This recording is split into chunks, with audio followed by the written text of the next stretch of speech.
a sua produtividade vai cair brutalmente. Uma pessoa que trabalha em 4, 5 coisas simultâneas durante o dia, ela tem a produtividade reduzida em 20, 30, 40%. Tem várias pesquisas que mostram isso. Talvez raros de vocês aqui consigam enxergar, pegar uma tarefa, se concentrar e realizar aquela tarefa de ponta a ponta. Então, se você tem que ficar trocando de contexto, a sua produtividade cai. Agora, imagina se você vai trabalhar e a cada 1 minuto tem um bichinho do inferno, aqui, ó, vocês estão vendo que bichinho do inferno que é esse aqui, tá? Tocando no WhatsApp ou e-mail que chega bipando nessa caixa postal. Como é que você entra em velocidade de cruzeiro? Um ser humano normal, ele demora 15 minutos para entrar em velocidade de cruzeiro. Agora, se você tem um telefone, um WhatsApp tocando para você o tempo todo, na prática, você nunca está em velocidade de cruzeiro intelectualmente falando. Então, tudo isso afeta aquela previsão maravilhosa que você deu em 10 segundos para o seu chefe. Vai estar pronto na sexta-feira. Né? Opa. Bom, e tudo isso, pessoal, tem a ver com a complexidade. Nós, seres humanos, nós somos muito limitados para entender efeitos de segunda ordem, efeitos de terceira ordem. O que é um efeito de segunda ou terceira ordem? Pensa o seguinte, né? Cara, alguém comeu um morcego lá na China. Aí, de repente, né, um efeito aí de primeira ordem, essa pessoa ficou doente. E essa pessoa que ficou doente, efeito de segunda ordem, contaminou uma população inteira, que contaminou parte de um país que estava conectado, hiperconectado, efeito de terceira ordem, com outras pessoas, que começou a afetar a economia, quarta ordem. Empresas de Belo Horizonte, algumas delas estão demitindo em massa por causa de efeitos de quarta ou quinta ordem do morcego que foi comido lá na China. Ninguém conseguia prever isso, porque, de novo, nós não temos máquinas de inferências mentais para poder fazer isso. Então, o ponto que eu quero colocar aqui é que quando você tenta estimar, você vai falhar. Eu vou falhar, por vários motivos. Tá? Então, a estimativa ela é inerentemente falha por várias questões, okay? Dentro do nosso trabalho de uma forma. Tá? Então, a Natália já está trazendo aqui alguns comentários muito bons, né? Daqui a pouco eu vou comentar sobre isso. E aí, Natália, a gente vai trazer realmente os efeitos cognitivos da troca de contexto, tá? Mas eu vou guardar isso aqui para o debate para tentar te assustar um pouquinho sobre isso, tá bom? Bom, então, e eu vou explicar o que é troca de contexto aqui, né? Só para materializar isso para você, mas é legal que você já tenha colocado seu comentário. Fique à vontade, pessoal, para colocar os comentários, que depois a gente vai lê-los aqui e trabalhar dentro do nosso encontro aqui.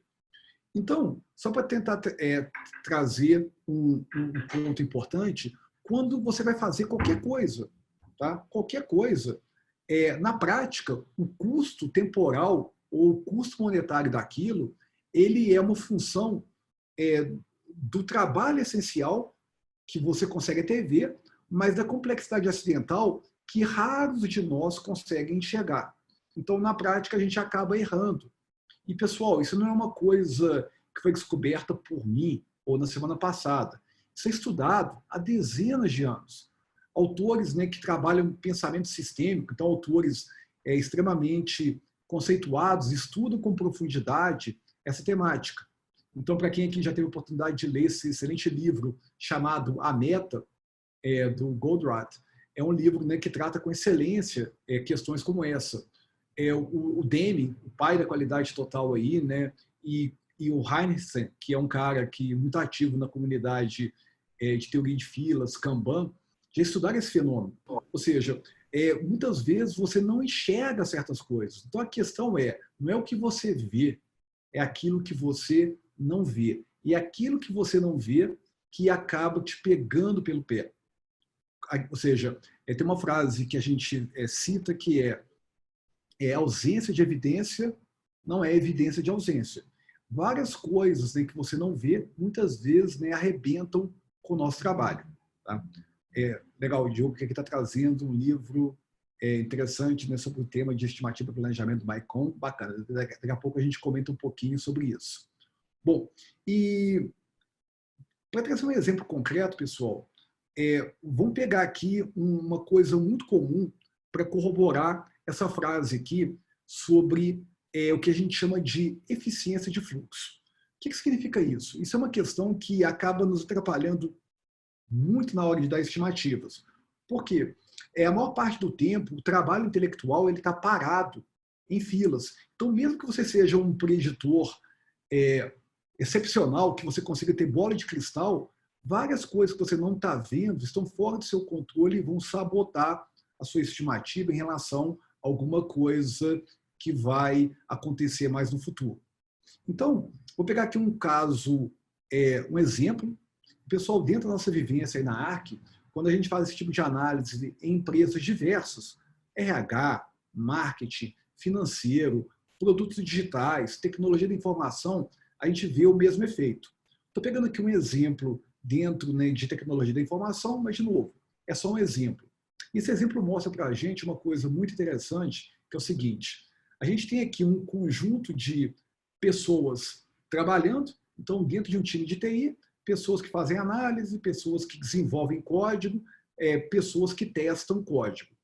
Bom, só que se você começar a monitorar e medir o tempo que as coisas ficam em fila, você vai ver que o tempo total ele não é dominado, ou muito mais do que isso, ele é fortemente impactado por tempo que as coisas ficam em fila. Nesse exemplo aqui, uma demanda ela fica em média em fila quase 4 dias e meio. E na maior parte das empresas, as pessoas não estão vendo esse tipo de coisa. E ao não ver esse tipo de coisa, elas dão estimativas ingênuas, acreditando que o trabalho é puramente o que está no laranja, no amarelo e no verde. E aquela parte que está oculta não aparece, é o tempo em filas. Pessoas que estudam esse tipo de coisa mostram que a maior parte do tempo, de novo, as demandas ficam ocultas, paradas em coisas que a gente não conhece. Se você não mede esse tipo de coisa, você não consegue melhorar. E isso acaba gerando todo um efeito negativo dentro do seu processo de estimativas. E, de novo, pessoal, quando a gente olha as estatísticas de áreas diversas que trabalham com serviços, nós vamos ver que as pessoas estimam de forma muito ruim e pior.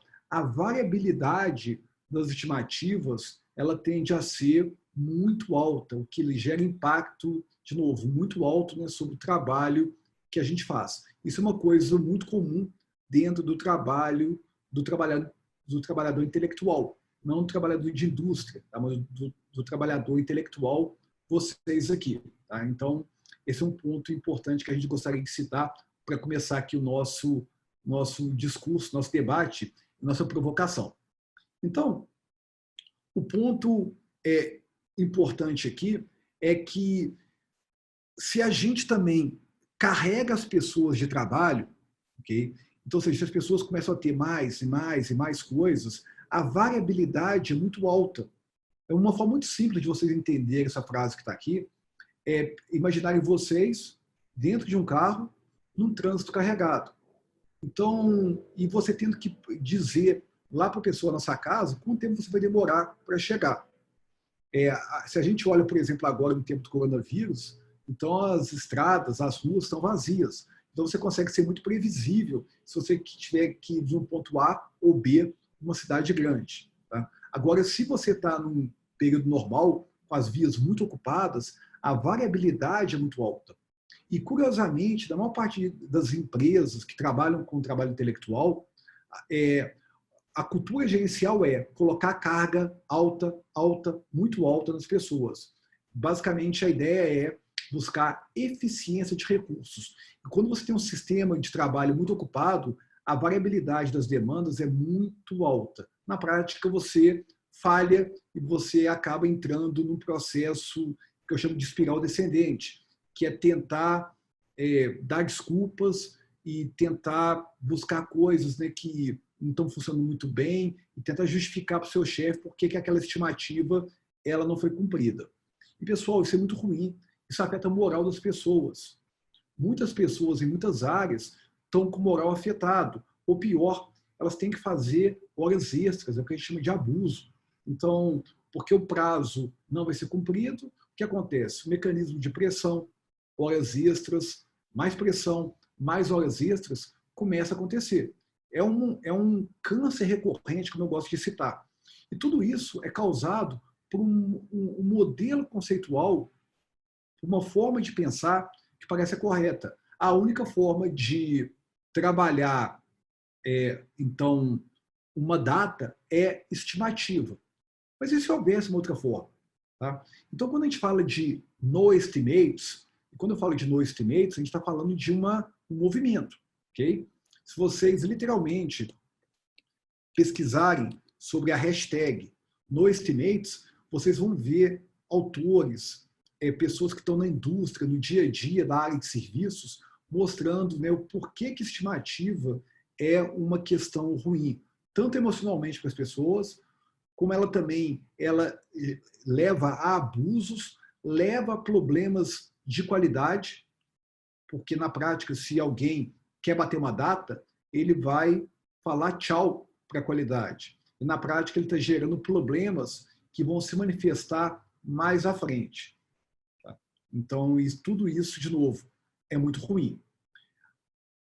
A partir disso tudo, então, pessoal, a gente traz aqui ideias sobre como combater essa cultura de estimativas flácidas, estimativas que não funcionam, que é a cultura de previsibilidade.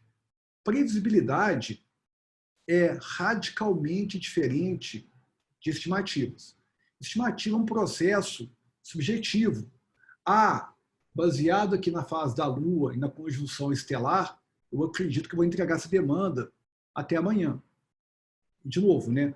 A maior parte do tempo que as pessoas estão dando estimativas, elas não estão usando o seu cérebro tipo 2, do Kahneman, o cérebro cognitivo mais avançado. Elas estão usando o cérebro reptiliano, que está respondendo de forma límbica a uma pressão gerencial, e a pessoa quer se livrar daquilo, porque ela está angustiada com aquilo. Tá? Então, ou seja, ela dá uma data para se livrar daquela pressão. De novo, ela erra. E, de novo, mesmo se ela desse um processo puramente racional, ela não vai enxergar certas coisas em um ambiente complexo. Bom, como é que a gente pode, então, se livrar de tudo isso? Previsibilidade. Previsibilidade tem a ver com você observar o seu trabalho e medir o seu trabalho. Okay? Então, uma vez que você começa a medir o seu trabalho, o trabalho dos seus pares, você consegue entender, primeiro, qual que é a natureza do seu trabalho, qual que é a maturidade do serviço onde você opera. E com isso você consegue ter segurança estatística para poder se comunicar com os seus gerentes. E vamos lembrar que nem toda área vai poder buscar previsibilidade que não seja permitida dentro daquela área de conhecimento ou dentro da empresa ou do contexto que você opere. Mas, de novo, a previsibilidade ela é centrada em dados reais. Ela não é baseada em wishful thinking ou fantasia, em desejo. Ela é baseada na realidade manifestada. E vários métodos ágeis, em particular o método Kanban, trabalham dessa forma. Tá? Ou seja, eu não estou falando aqui de planning poker, que, de novo, é um processo subjetivo, ou story points, ou técnicas que têm a ver com guesstimate, né? Você fazer estimativas sobre uma crença. Mas a gente está falando em você observar, medir, e a partir disso aí ter mecanismos que você cria confiança estatística. Isso se chama previsibilidade. Vamos lá, então, falar um pouquinho de previsibilidade. Tá? Então, a previsibilidade é uma questão importante para a gente poder organizar o nosso trabalho. E para a gente poder falar de previsibilidade, vamos pegar aqui um exemplo. Né? Por exemplo, vamos entender que você acabou de receber uma demanda, um projeto, ou uma história, um item, um trabalho qualquer. O seu gestor chegou para você, chegou com um trabalho e te pergunta quando que aquela história, tarefa, demanda, projeto vai estar pronto. A previsibilidade na área de serviços, então, de novo, estou falando aqui, se você trabalha com montagem de produtos digitais, com serviços, na área de serviços de uma forma geral, nós vamos usar sempre um mecanismo que é o conceito básico de tempo de ciclo. Tempo de ciclo, pessoal, é uma coisa simples de vocês entenderem. Por exemplo, se vocês vão pedir hoje à noite, depois aqui que o nosso workshop, que o nosso webinar terminou, uma pizza, na prática, a partir do momento que você desligou o telefone, o tempo começou a contar. Vamos assumir que você tinha na sua cabeça que você esperava 20 minutos. Cara, eu espero que a pizza esteja na minha casa em 20 minutos. Passaram 30, 40, 50 minutos e ela chegou em 55 minutos. Ok, então aquilo agora é o tempo de ciclo. Então, o tempo de ciclo é o tempo na perspectiva do cliente. Desde o momento, né, que a pizzaria aceitou o compromisso, cara, vou lá, vou fazer a pizza para você. Até o momento que a pizza está na sua casa e você deu um aceite sobre a pizza e ela está legal. E, pessoal, vários institutos como Gartner, McKinsey, entre outros, tá, grandes consultorias no planeta, já mostraram que o tempo de ciclo ele está fortemente ligado à maturidade organizacional, ou seja, no sentido que se você consegue ter tempo de ciclo que sejam aptos para os seus clientes e eles tenham uma previsibilidade boa dentro da indústria que você opera, você vai ter uma vantagem competitiva clara sobre os seus concorrentes. De forma geral, de forma mais simples do que o meu linguajar, pensar sobre o tempo de ciclo é bastante importante.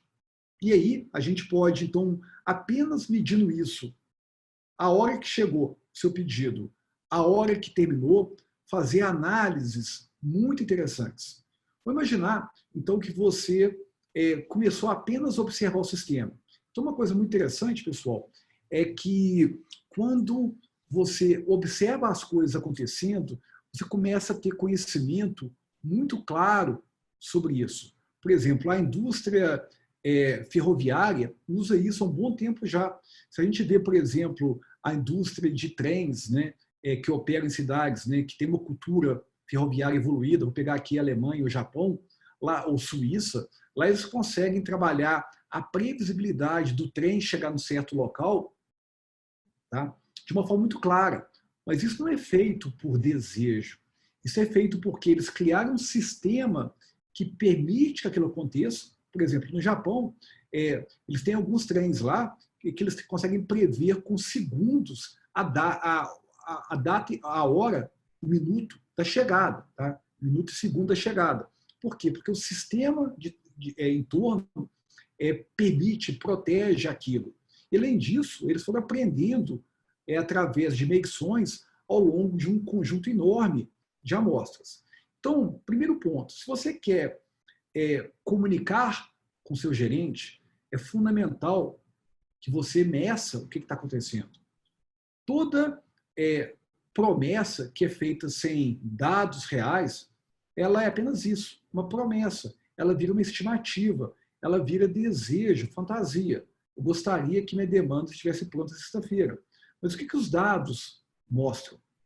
Mas, ao invés, se você mede uma, duas, três, quatro, cinco, seis, dezenas de demandas, não tem que ser milhares.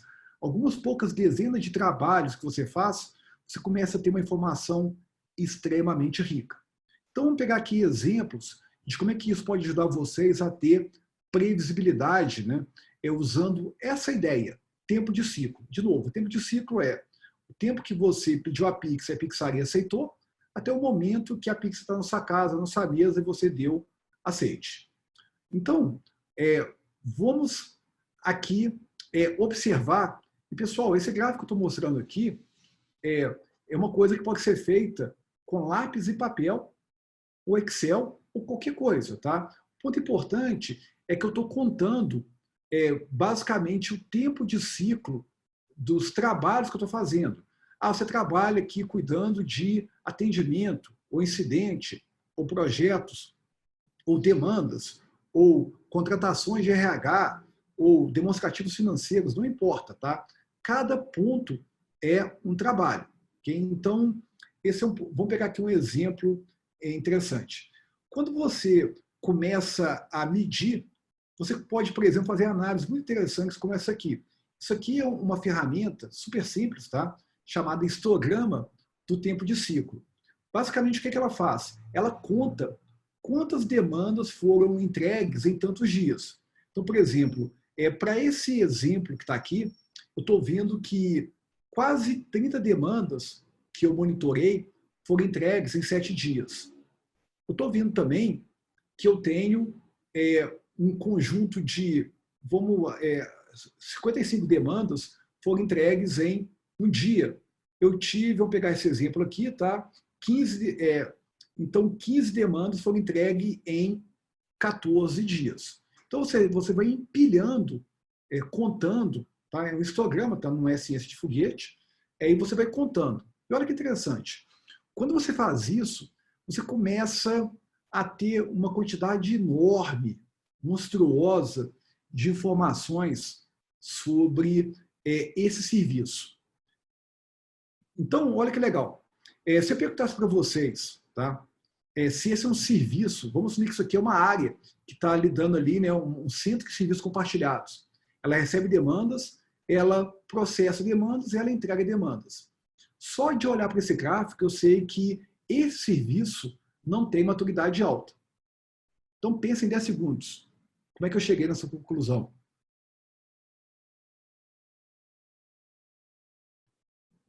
Quem quiser escrever alguma coisa, fica à vontade. Ou seja, por que essa área, que esse time que está aqui, não tem maturidade alta? Legal, então o Rodrigo escreveu aqui, falta de cadência. Onde você enxergou isso, Rodrigo? Pode falar aí também, tá? Fica à vontade aí pelo áudio. Cara, você não consegue traçar uma linha. E talvez, aí, Rodrigo, não sei se é o ponto que você percebeu, observa que eu tenho aqui algumas demandas que foram entregues com tempo baixo, mas eu tive também várias demandas que foram entregues com tempo muito alto. Ok? É a cauda. Exatamente, Henrique. O Henrique matou aqui na charada. Cauda longa.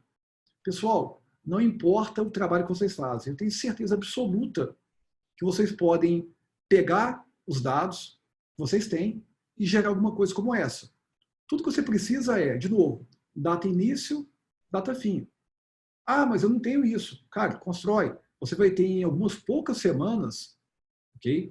Alguma coisa como essa. E o gráfico vai te contar se o seu serviço é sustentável.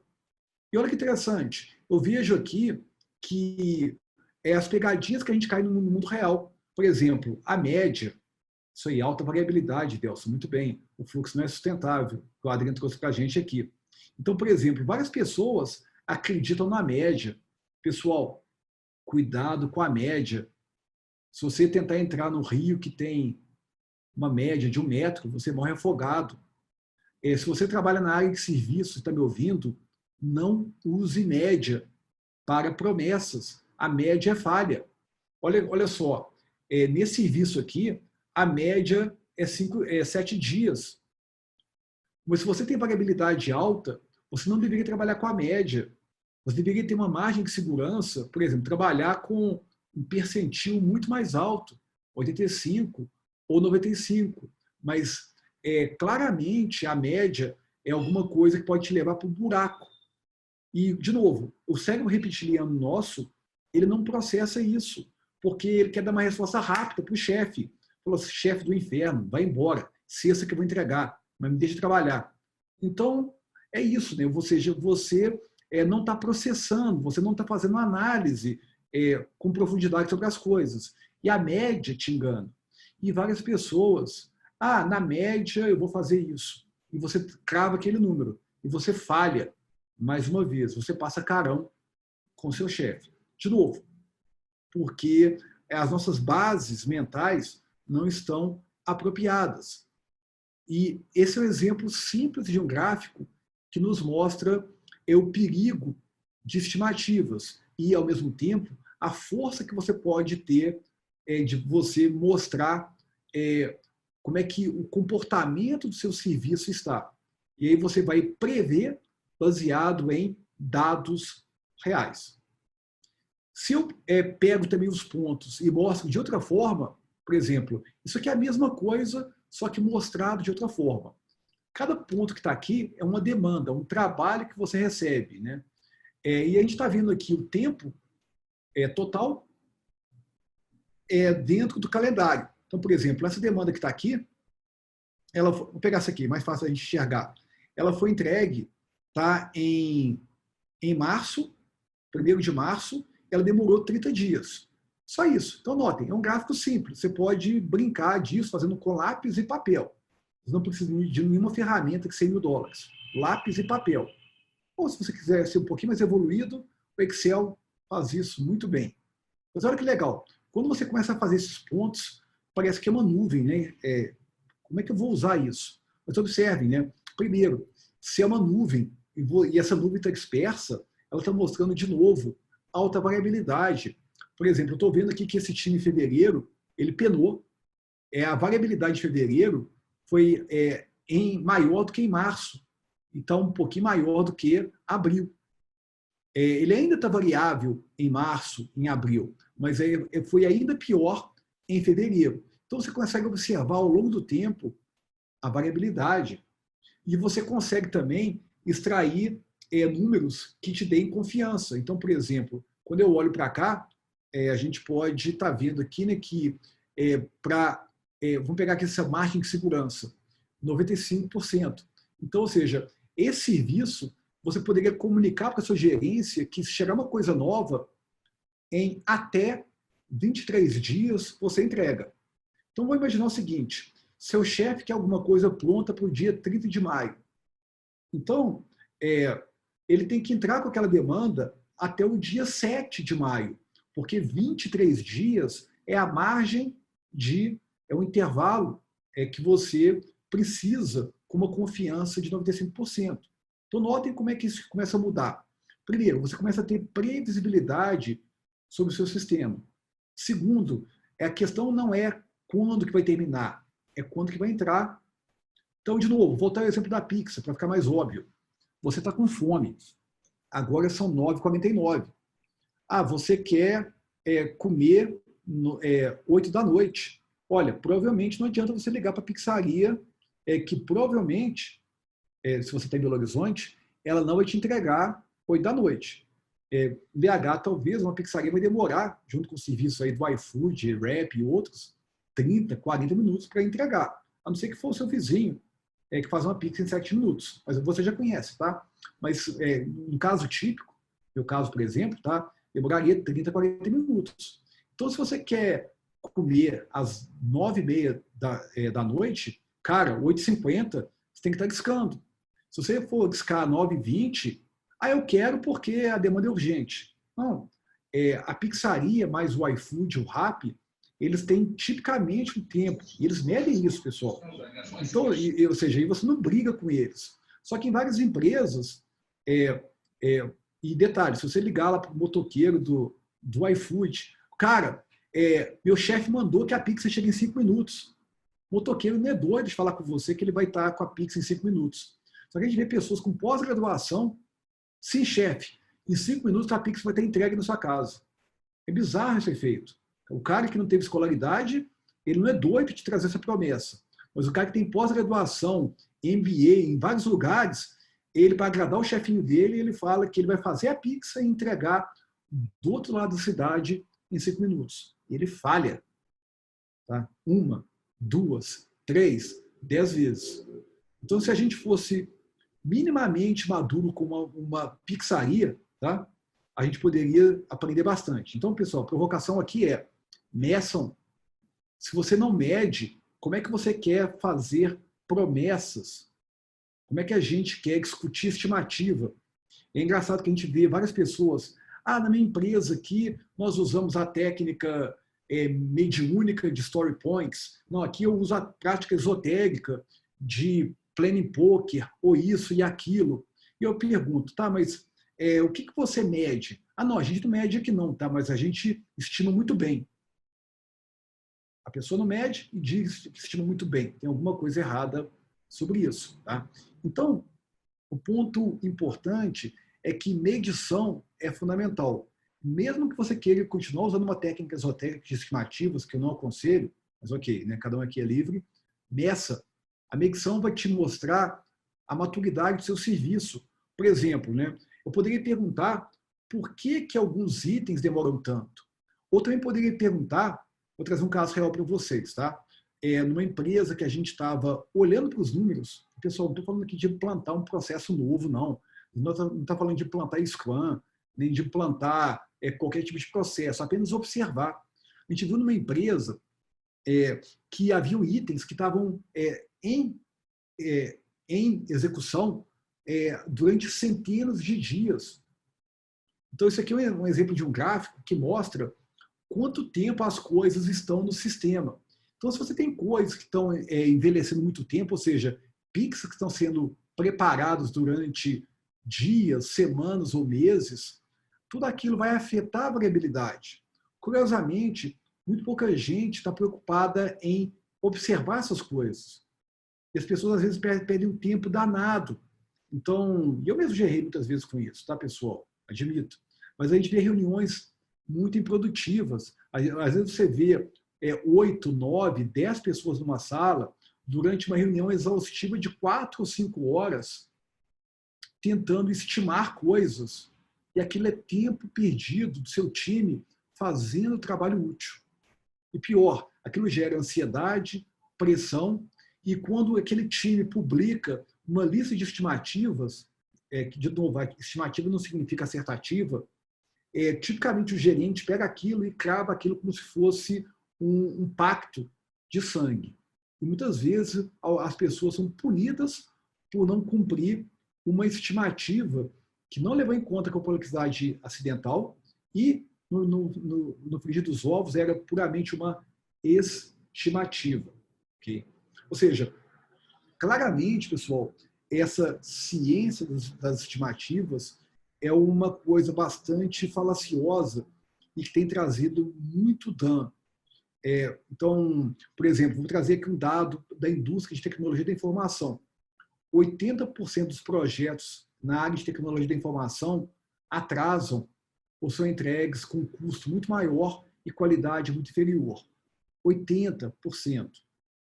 Se a gente pega para os grandes projetos, a taxa de falha é de 98%. Por quê, pessoal? A gente está lidando com pessoas que não são inteligentes? Pelo contrário, elas são muito inteligentes. Só que elas estão presas dentro de um modelo cognitivo errado que leva a que as pessoas comuniquem coisas que são improváveis e elas não têm a mínima ideia do que elas estão falando.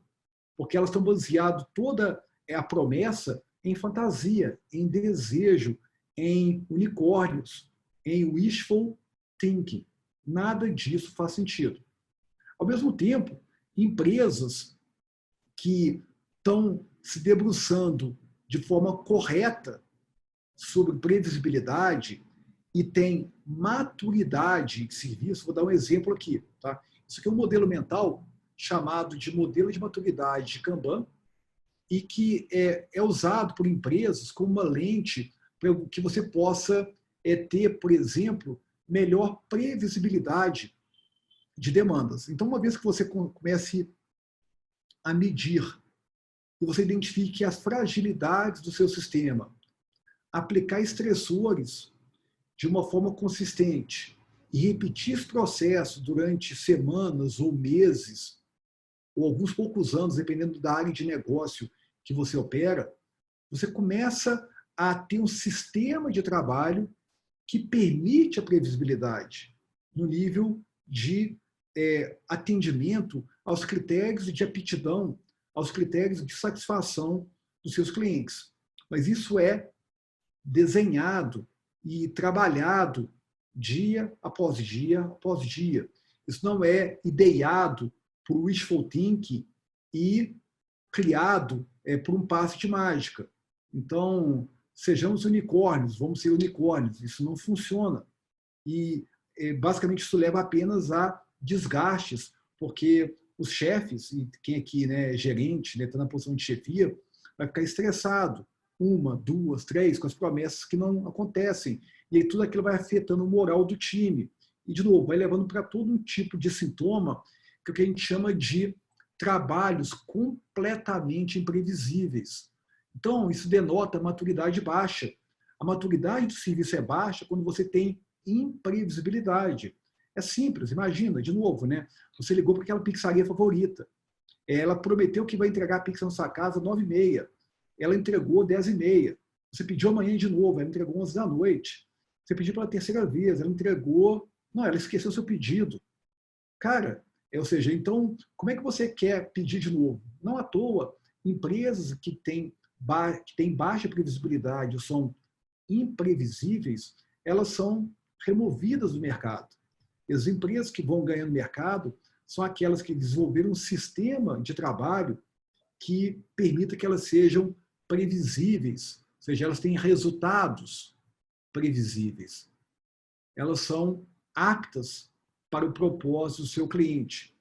A pizza chega dentro de um intervalo de tempo acordado, a qualidade dentro do acordo. Então, ou seja, você tem expectativas sendo supridas. E como você tem medições consistentes, você consegue ter previsibilidade sobre a entrega. A previsibilidade é o antídoto para unicórnios, que não existem, para estimativas e para a briga gerencial que ocorre dentro de muitas empresas. E, de novo, tá? Quando você tem um sistema de previsibilidade na sua mão, você sabe quando que uma coisa tem que chegar para que ela possa sair para o sistema. Se você tem um sistema que demora para fluir um trabalho durante 7 dias, com confiança de 90%, então se eu quero que ele saia no dia 30, ou ele entra até o dia 23, ou provavelmente ele não vai ser entregue. Ou seja, e o que a gente está falando aqui não envolve ciência de foguete, não envolve mediunidade, coisas esotéricas, nada disso. Ela envolve simplesmente você medir. Tá? Então, é o recado que a gente tinha aqui para trazer para começar o nosso debate. Tá? Então, pessoal, vou fechar aqui a parte conceitual, mas posso voltar aqui a qualquer momento, em qualquer lâmina de provocação. Então, hoje eu tentei trazer um tom um pouco mais provocativo aqui, para tornar o nosso debate divertido. E 8 horas, vamos agora entrar aqui no momento onde vocês perguntam coisas. Tem alguns comentários que foram colocados aqui, mas vamos lá. Alguém quer trazer uma pergunta já, que não quer segurar nesse momento, para a gente poder já iniciar o nosso debate? Marco Aurélio, consegue me ouvir bem? Consigo. Se apresenta para a turma aí, por favor. É o Dori Edson, tudo bem, pessoal? Desculpe, eu cheguei um pouco atrasado, às 7h25. Talvez tenha perdido alguns slides. Na hora que você falou, cheguei naquele outro slide que você apresentou o gráfico, que o Rodrigo Lamar deu a resposta. Uhum. Eu fiquei com a seguinte dúvida, Marco, porque o que o pessoal costuma estar pedindo hoje, né? O ponto de função, o pessoal tem falado muito nisso, e na hora que você falou das estimativas que são dadas nas planes, na hora que o cara faz o plane poker, geralmente na hora que ele faz o plane poker, você pergunta para ele de onde vem esse tempo. Ele fala do meu conhecimento do negócio, às vezes, e da minha capacidade técnica para entregar esse serviço. Essas são algumas variáveis que ele aponta. Na hora que você vai para o ponto de função, você tem as métricas, os pesos que você atribui e outras variáveis para chegar no esforço, ok? Uhum.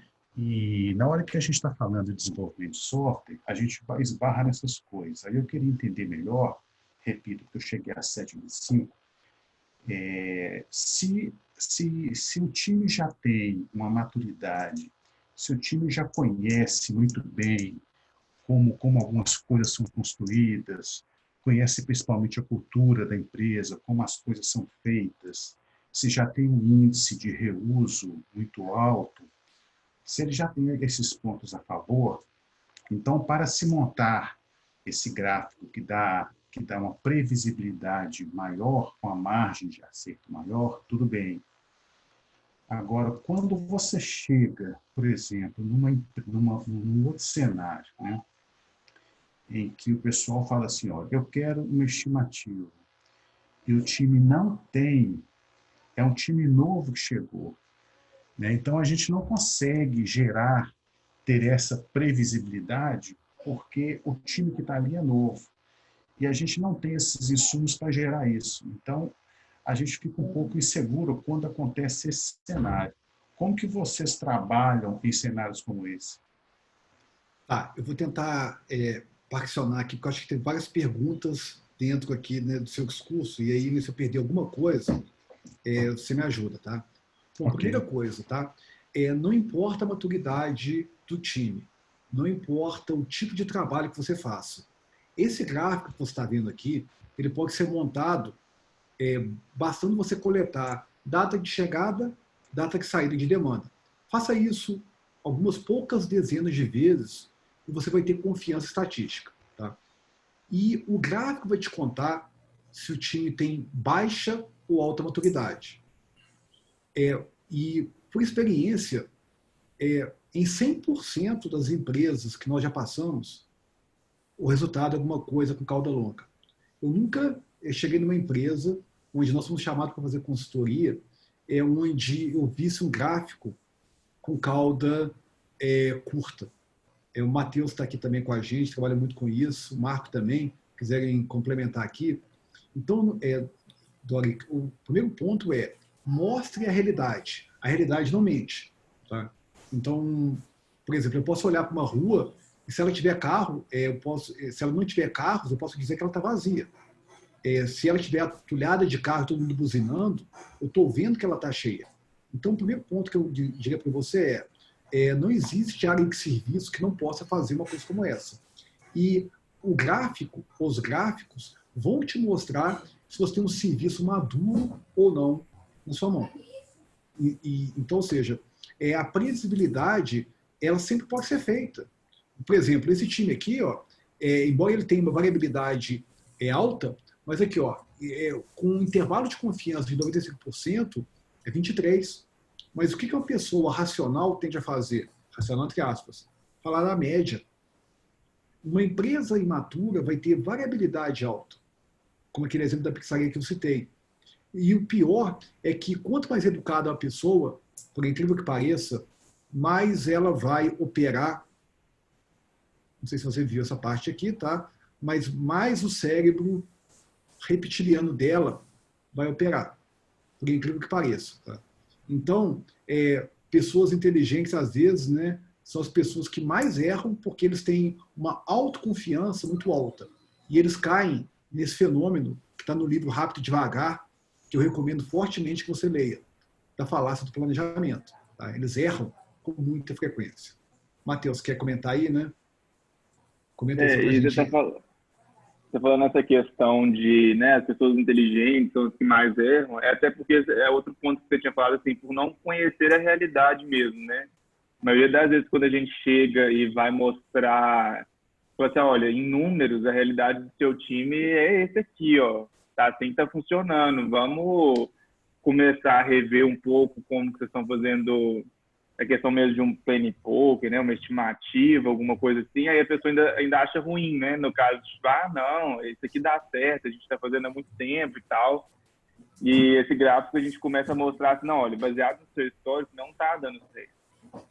As coisas não estão saindo como você acha que estão saindo. Aqui a gente está falando de dados, de coisas que realmente aconteceram. Então, quando dá esse clique assim no time, que começa a perceber como que eles estão operando, a equipe toda começa a se movimentar, assim, na maioria das vezes, de uma forma realmente de travar coisas, de seguir um fluxo, de conseguir focar mais na entrega, né? Quando começa a perceber a realidade. Acho que esse é o ponto inicial aí para qualquer time, tentar entender como que está funcionando. Isso. E só para complementar aqui, Dori, outra sua pergunta, você ligou aqui ponto de função, plane Isso, poker, isso. tudo isso, de forma geral, se você pegar, né, os grandes autores que falam sobre estimativa, sobre ponto de função, você vai ver uma lei básica que então, que se você quer estimar, não é o que a gente defende aqui, mas se você quiser estimar, estime baseado em dados reais, não em cálculos e muito menos em adivinhações, em julgamentos. Planning Poker é julgamento. É a pior forma de você estimar. Ponto de função é cálculo. Tá? É ainda um pouco melhor. Mas muito melhor do que isso é você medir e você ter dados reais do seu serviço. Isso é o que vai te dar a informação mais confiável. A indústria da previsibilidade, em todas as áreas, tá? Por exemplo, a indústria de logística trabalha com isso. A indústria ferroviária trabalha com isso. Mas lá você não vai ver planning poker, você vai ver medições. Medição é fundamental para que você consiga ter previsibilidade. Ok, só uma observação, Marco. A primeira vez o primeiro projeto de transformação digital que eu trabalhei, o pessoal chegou fazendo planning poker. Eu não concordei com o que eu vi, certo? Porque eu fiz essas perguntas. Pessoal, mas baseado em quê? Qual o insumo que vocês têm para dar uma resposta dessa, né? E eu não concordei muito com aquilo e, obviamente, os prazos não se cumpriram. E o que a gente tinha mais próximo de insumo na época era o ponto de função, que hoje o pessoal, eu tenho visto o pessoal utilizando bastante, não sei em que escala. Uma outra coisa, quando eu tenho um time novo, imagine que é um projeto que está começando, a empresa nunca passou por um projeto daquele perfil, é um projeto novo, né? Imagina uma empresa, vamos fazer um exemplo clássico aqui, uma empresa que nunca desenvolveu nada orientado a serviço, certo? Tudo dela foi com alto acoplamento e altíssima coesão. Aí, fala, nós vamos usar o princípio todo de orientado a serviço. O time é novo, ele não conhece, ele não tem esse domínio. Não, obviamente, a gente não tem esses insumos todos para ser assertivos nessa previsibilidade. Então, o que você está me dizendo, se eu entendi bem, é que, olha, pegando esse gráfico aqui como modelo, eu tenho que chegar aqui, ter uma previsibilidade mais alta, já que eu não tenho insumos suficientes para ser mais assertivo. Olha, então, ao invés de eu virar e falar que eu vou entregar isso aqui em 10 dias, eu não consigo fazer uma afirmação dessa porque eu não tenho insumos para afirmar esses 10 dias. Repito, a equipe chegou agora, a empresa não tinha essa cultura, então sequer tinha insumos para gerar um gráfico como esse, entende? Então é nesse ponto que eu me refiro. A empresa não tinha insumos para gerar um gráfico como esse, o projeto chegou começou agora, tudo é novo, ela não tem dados para gerar. Então, a gente teria que ir numa previsibilidade, cair nesse aqui, numa previsibilidade mais alta, para, com o tempo, a gente ir tendo insumos para gerar essas informações? A ideia, em linhas gerais, Dora, é você começar a medir imediatamente. Nós não podemos, né, fazer nenhum tipo de projeção, de previsão, sem números. Ou seja, qualquer coisa além disso, ela é desejo, ela é fantasia. Tá? Só isso. Tá? Então, é meio que você ir para o cassino. Na verdade, cassino não. Tá? O cassino é muito mais previsível. O cassino paga 96% das apostas que você faz. Grandes projetos de TI, o contrário, paga 2%.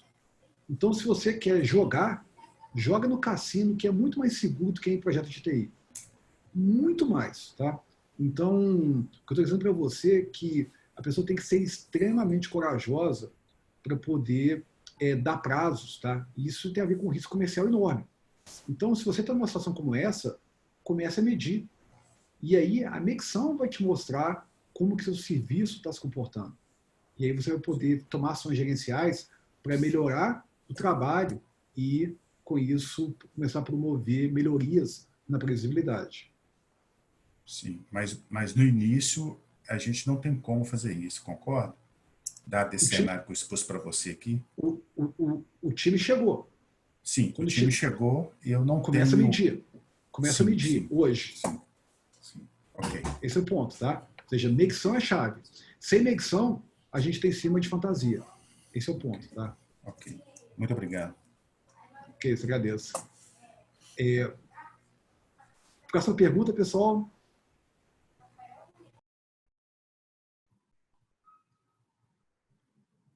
Alguns aqui escreveram alguns textos, né? Querem ler aqui.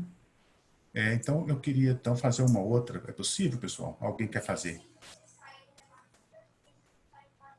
Pode enviar aí, tá? Aí Posso? depois eu vou ler, aí eu vou ler aqui os textos aqui com algumas ideias ou perguntas, tá bom?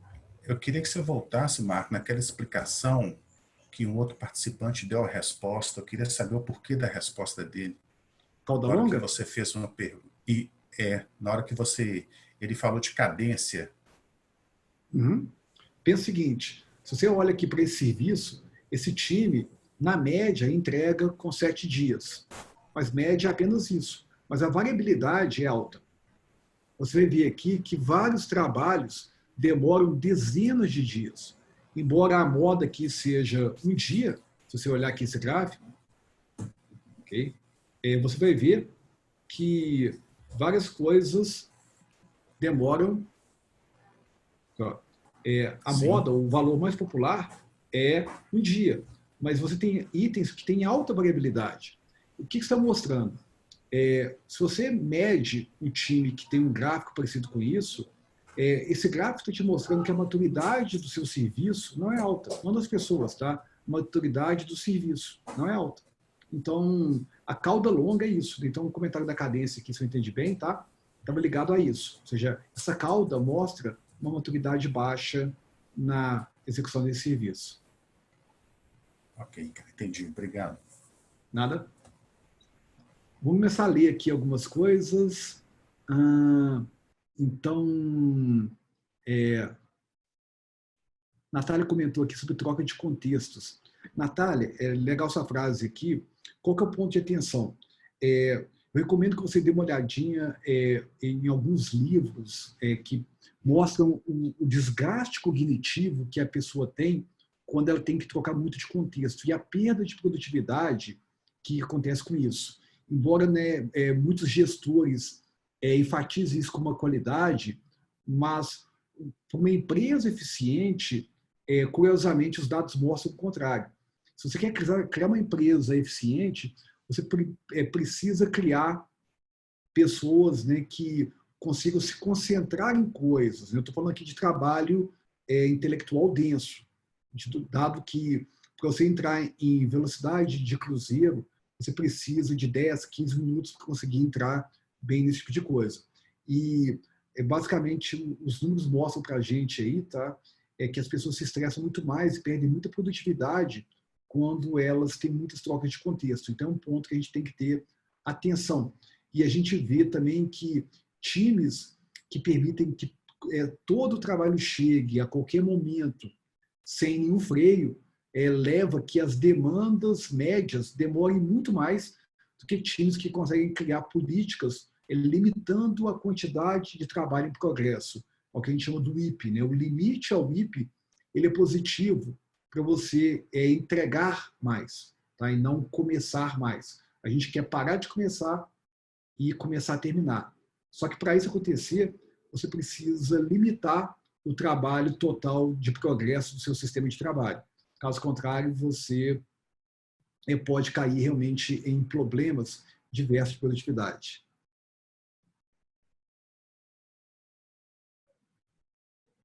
Ok, perfeito. Legal, entendi essa colocação aqui, Natália. Muito bom, bacana. Seguindo aqui, tudo bem, Natália? Então, sobre o comentário, né? Dá um feedback aqui. Bom, sobre o Henrique, Henrique, você trouxe algumas perguntas aqui, você quer compartilhar com o pessoal? Que é interessante, eu acho que você lançar isso para todo mundo. Na sequência aqui eu passo para a Janaína, que está com a mãozinha levantada aí.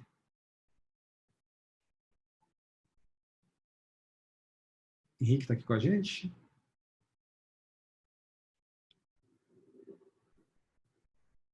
Deixa eu passar aqui para a Janaína, depois o Diogo, né? Se o Henrique voltar, a gente... o Henrique está sem microfone. Henrique, você pode postar... Você quer postar sua pergunta aqui? Publicamente? Então, pessoal, o Henrique está sem microfone, mas ele vai postar aqui para a gente a pergunta. Então, Janaína e Diogo, esqueci de vocês não, tá? Bom, então, se existe futuro das profissões de gestão dentro de um cenário que os sistemas vão sobrepor a gestão tradicional. Isso é uma excelente discussão. Realmente, o middle manager que a gente conhece, ele está... ou seja, o middle manager que faz apenas comando e controle e cujo trabalho pode ser substituído por sistemas de gestão, esse está com o emprego ameaçado, tá? Mas, óbvio, né, o middle manager que se reinventar e realizar liderança, aí estou trazendo aqui minha opinião pessoal sobre o tema, tá? Eu até fiz um post lá na Medium, Henrique, né, falando justamente sobre isso, né, sobre o gerente no tempo os tempos pós-normais que a gente está vivendo agora. Então, lá eu falo um pouquinho sobre essa visão e, basicamente, a reinvenção do papel do gerente. Não à toa, se você for para várias startups ou empresas de produtos digitais, você não vai ver mais contratação de gerente de projeto ou gerentes clássicos, né? Eles estão buscando pessoas que desenvolvem times, né? Mas no sentido da liderança, da mentoria, que fazer times performarem, e não aquele gerente que só monta um gráfico gigante fantasioso na mesa dele e fica cobrando do time e aí está pronto, né? Esse gerente, se é isso que você se refere, eu acho que ele realmente está com o emprego ameaçado. E eu tenho visto isso, infelizmente, tá? E até pessoas realmente, que eu falo aí, né, próximo à minha idade, que muitas vezes perdem o emprego e não conseguem mais se reposicionar, porque eles estão com um modelo mental de coisas que valiam nos anos 90, no começo do século, mas que hoje, em 2020, não são mais valorizadas.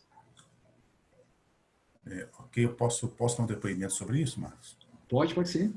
Eu passei por uma experiência similar a essa que vocês estão comentando, respondendo contribuindo com essa dúvida aí de gestores de cenários e sistemas. Em 2013, eu falei para um gerente de projeto a seguinte frase. Falei para ele, olha, você concorda que dependendo do nível de maturidade do meu time e dependendo do cenário de negócio a que eu estou vinculado e a cultura, talvez eu não vá precisar de gerente de projeto? Ela falou, não, Dorés, o gerente de projeto, a gente sempre vai precisar dele. Eu falei, e por quê? Aí ela respondeu, o gerente de projeto precisa controlar. Aí eu falei, controlar o quê? Ela falou, ele tem que controlar prazo e custo. Eu falei, prazo e custo pode ser controlado por outra pessoa, não necessariamente o gerente de projeto. Mas o gerente de projeto tem essas atribuições. Ok, passou-se o tempo. Quando foi em 2018, aliás, 2018, isso. Uma outra pessoa que não era mais gerente de projeto, já tinha mudado, ela chegou para mim e falou o seguinte, coincidentemente, Dorés, como que estão as demandas? Eu falei, as demandas estão fluindo, as entregas estão sendo feitas, algumas dentro do prazo, outras, infelizmente, fora do prazo, mas a gente está conseguindo entregar pelo menos com valor. E a perspectiva é que se entregue tudo conforme o cronograma na data final do projeto todo. Aí ela falou, eu estou vendo que... Aí depois dessa conversa, no almoço, ela falou para mim, Dorés, eu acho que não vai precisar mais de gerente de projeto. Eu falei, você acha que não vai precisar? Eu acho que já há muito tempo não precisa. Ela falou, por quê? Eu falei, olha o time que a gente está. Quantas vezes você foi na nossa mesa? Quantas esquadras a gente tem? Quantas reuniões foram feitas? Qual foi o seu papel nessa reunião? Quantas vezes se falou de custo e de prazo? Que insumos você pediu para a gente? Em que momento você teve que chegar na mesa e dar carteirada para as coisas serem feitas? Ela falou, em momento nenhum isso precisou. Eu falei, pois é. Então, é o que eu falei há um tempo atrás aqui nessa empresa. Chegou-se um time com nível de maturidade muito bom, a cultura que a empresa, a cultura da empresa vem mudando, isso ajudou bastante. Então, chegou-se um ponto que não precisa. E semana passada eu conversei com uma gerente de projeto que ela está com esse receio. Ela falou, olha, Dória, eu não consigo voltar para o mercado mais. Eu falei, se a sua visão é de gerente de projeto, você não vai conseguir voltar. Se você está vinculada em custo e prazo, você está olhando o tempo todo para controle.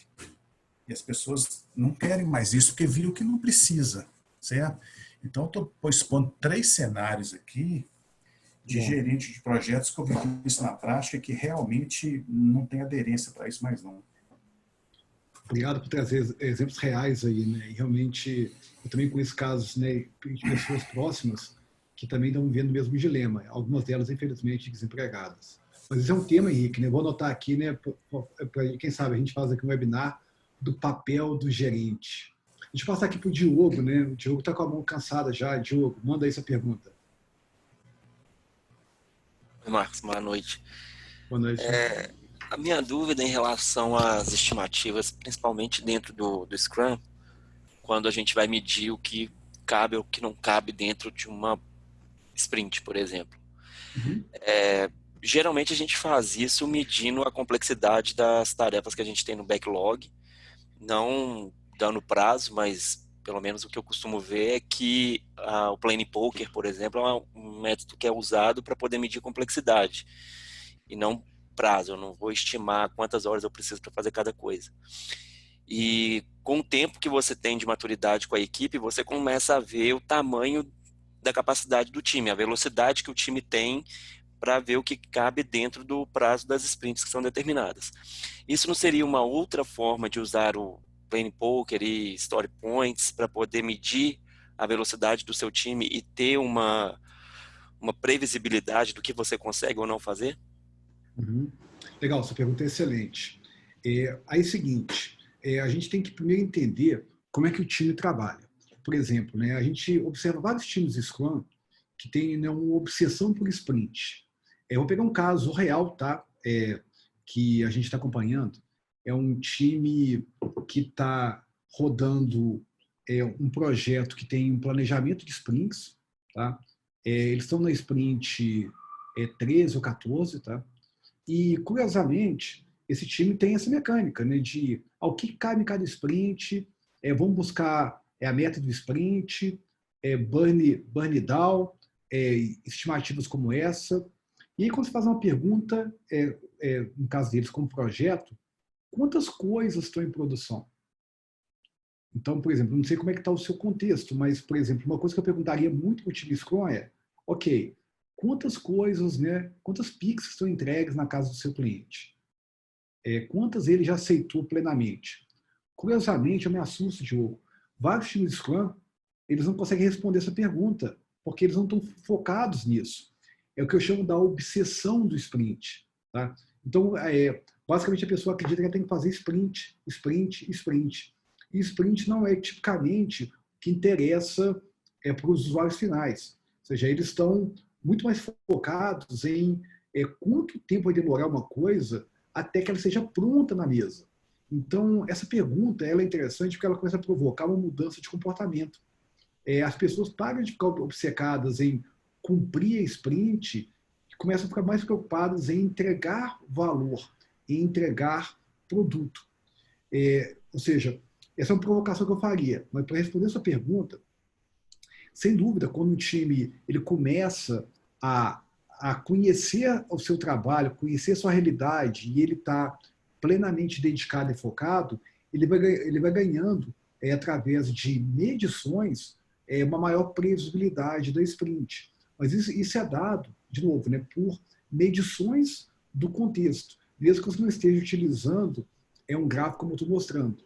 Mas o ponto que eu trago aqui, né, de provocação novamente é sobre a obsessão da sprint, porque ela pode ser enganosa. Eu conheço times, incrível que pareça, eles batem os seus burn downs no nível de excelência. Eu conheço um time que tem 97% de cumprimento do seu burn up, do seu burn down. Excepcional parece, mas só que a taxa de entrega deles, de ponta a ponta, é baixíssima, porque eles não estão preocupados com a entrega como um todo. É como se aquele cara, né, que está lá, né, o pizzaiolo, cara, né, eu monto uma pix aqui em 44 segundos, né, e a variabilidade é 3 segundos. Mas isso não basta. Uma empresa de serviço, ela não pode olhar puramente para o trabalho do desenvolvedor, o trabalho do tester, o trabalho da sprint. Ela tem que olhar para o todo.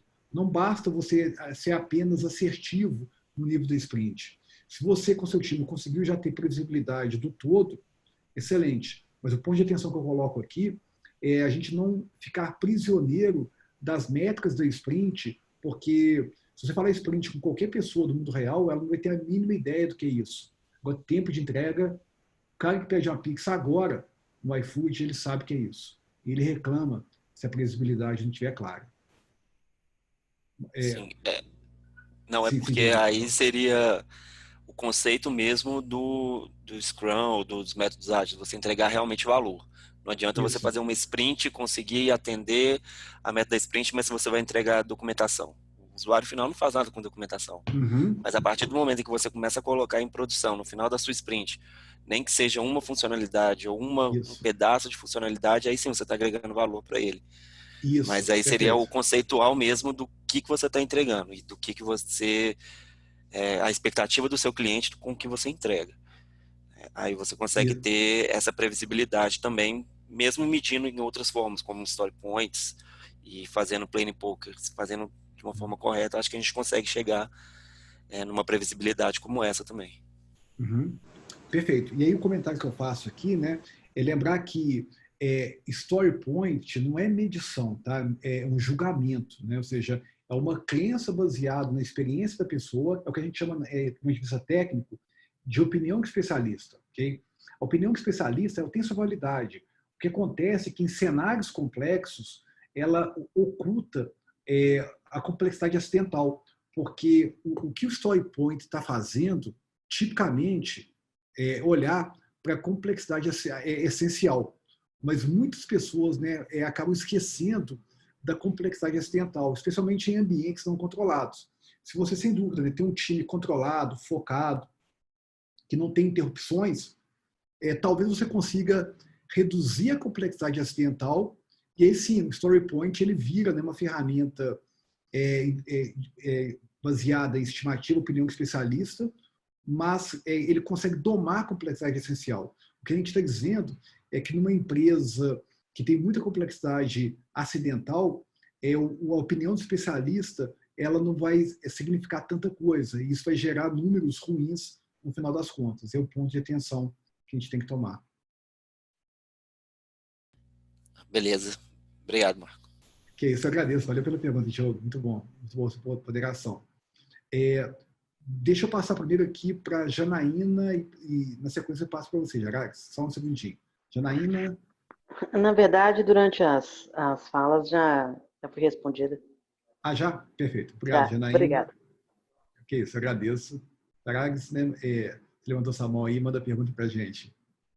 Beleza. Na verdade, acho que até conectando um pouco com o anterior também, é nesse sentido. A gente sabe que no DevOps, até o ideal, não necessariamente ideal, né, mas o que acontece é que tem várias entregas por dia até nas empresas aí. Mas tem alguns cenários e muitas empresas ainda que têm as entregas planejadas. Por exemplo, a cada 3 meses, que é uma eternidade assim para hoje. Né? Mas a questão é a seguinte: você não tem uma... Se você não fizer essa... Você acaba precisando fazer estimativa, porque eu vou começar hoje e 3 meses eu tenho um release, né, uma entrega em produção. Como que como que eu sou ágil sem fazer essa estimativa, tipo planning poker mesmo? Porque pode acontecer a seguinte coisa: eu estimo, vamos dizer, 10 funcionalidades, eu estimo mal e a equipe não consegue entregar nos 3 meses, ou eu estimo as 10 e a equipe acaba com 1 mês e fica, entre aspas, ocioso até ter o próximo planejamento do que vai ser entregue. E até que tem algumas regras, né, questão, no meu caso, de empresa financeira, até de regulamentação e tudo mais, então tem processos diferentes e geralmente um desenvolvedor durante esse período ou no próximo período eu trabalho com serviços e aplicações muito diferentes uma da outra. Então, é até difícil você, em pouco tempo, começar a juntar métricas aí para ter uma estimativa melhor. E depois, o que eu queria, na verdade, é o seu comentário, né, desse cenário, o que é essa visão, até da experiência que você tem. E depois, se tiver um tempinho, você comentar um pouco mais sobre até o que você comentou numa live anterior, sobre Scrum não ser ágil.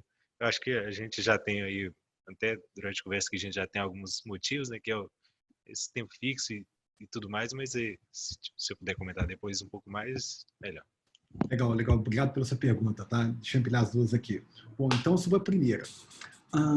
Qual que é de forma geral, sim, a gente entende que várias empresas trabalham, né, com entregas muitas vezes trimestrais ou às vezes até projetos maiores.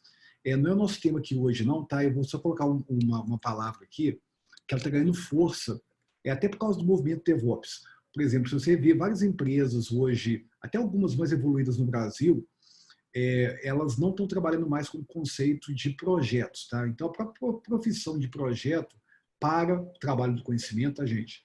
Estou falando para fazer navio, ponte ou edifício, tá bom? O gerente de projeto vai ser muito bem sucedido lá, da forma clássica mesmo, comando e controle, para dar aquele trabalho. Mas para o nosso trabalho aqui, o trabalho do conhecimento, por exemplo, alguns bancos digitais no Brasil já operam com fluxo contínuo, porque eles já têm engrenagens DevOps que permitem esse tipo de coisa. Então, a previsibilidade é diária, né? Todo dia tem coisas novas. Mas, ok, a gente sabe que nem todo mundo, né, tá nesse contexto. Qual que é um ponto importante? Uma ideia é você começar, de novo, né? A gente sempre tem que medir. Então, ou seja, se você tem um time, meça e começa a observar o comportamento. Por exemplo, isso aqui é um gráfico que mostra quantos itens aquele time completa por semana.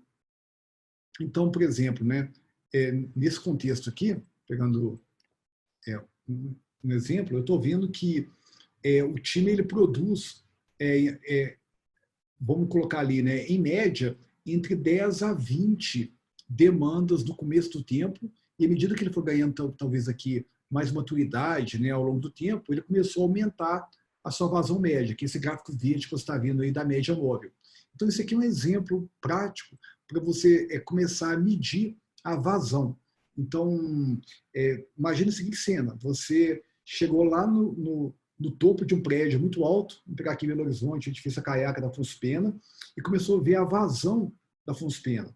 Se você está num horário controlado, né, se não tem muito caos no ambiente, você consegue, então, determinar quantos carros vão passar ali, provavelmente, durante uma hora, porque você mediu a vazão.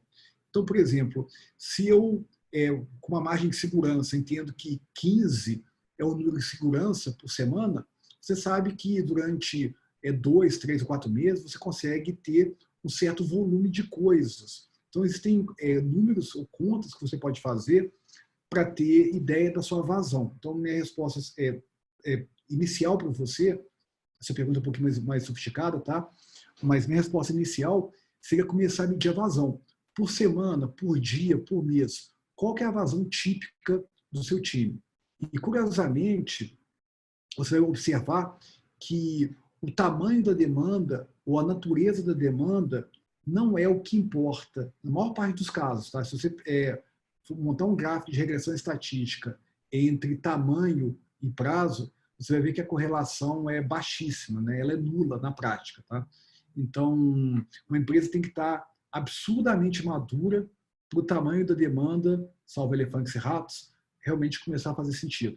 Então, por quê? Porque a eficiência de fluxo, na maior parte das empresas, ela é muito baixa. É um assunto bastante sofisticado, essa pergunta, tá?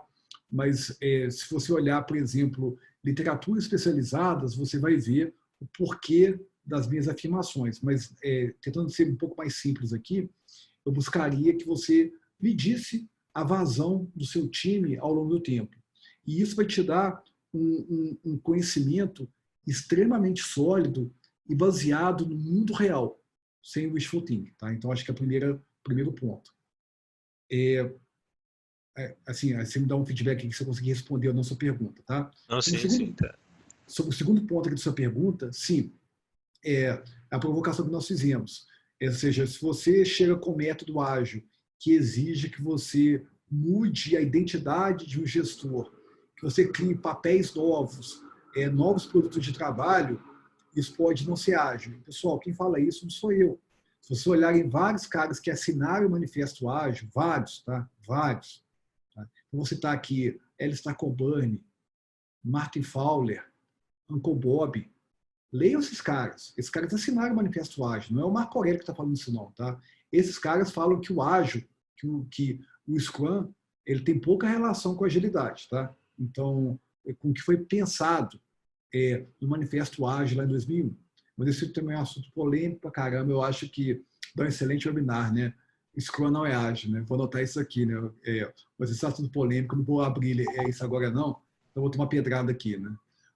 Mas está anotado aqui, mas eu vou voltar a isso depois. Né? Legal, deu um tema, uma ideia legal aqui para a gente fazer um webinar provocativo.